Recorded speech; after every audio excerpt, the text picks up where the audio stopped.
The Knights of the Nine by Caroline of Solitude. Few people now remember the Knights of the Nine, but in their time they were famous throughout Cyrodiil, indeed throughout the Empire.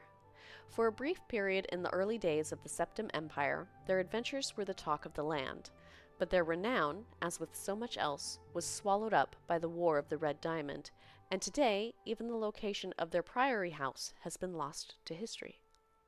The Knights were founded by Sir Amiel Lannis in 3rd Era 111, following his heroic turn in the War of the Isle, with the high purpose of recovering the legendary Crusaders' relics, the weapons and armor of Pelinal Whitestrake, which have been lost for thousands of years.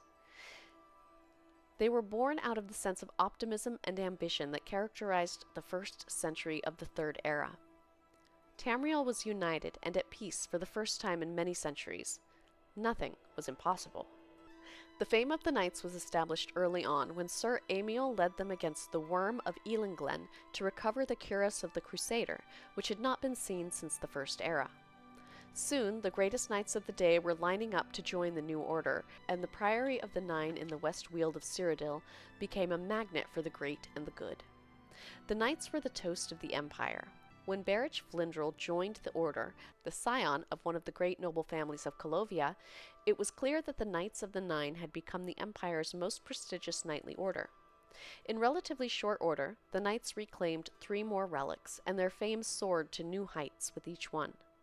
No one doubted that they would eventually succeed in their quest to recover all 8 relics. Sadly, this early promise of the Knights did not survive the ravages of the War of the Red Diamond, which tore apart the Empire beginning in 3rd Era 121. At first, it seems that Sir Amiel was able to keep his knights out of the war, but the very success of the Knights undermined this, as many of the knights came from important families from across the Empire, which were lining up on either side of the bloody civil war. Sir Berich was apparently the first to leave the Order to join the war on the side of Sepphoris, carrying the sword and greaves of the Crusader into the battle with him. Many other knights seem to have left the Order shortly after this, some joining the war on one side or the other. The end of the Order was as ignominious as its beginning was glorious. Following the victory of Sepphoris in 3rd Era 127, Berich Flindrel became an important figure on the winning side. It seems likely that he was behind the imperial decree which officially dissolved the Knights of the Nine in 3rd Era 131. Although in truth, this was little more than a formality.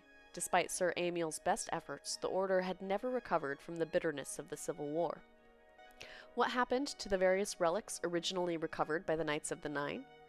The sword and the greaves went with Sir Berich, but where he bestowed them is unknown.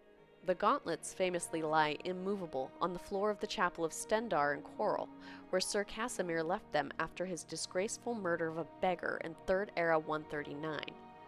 The location of the cuirass is a mystery, lost to history, along with the eventual fate of Sir Amiel, who was last reported still living alone in the empty Priory of the Nine by a passing traveler in 3rd Era 150.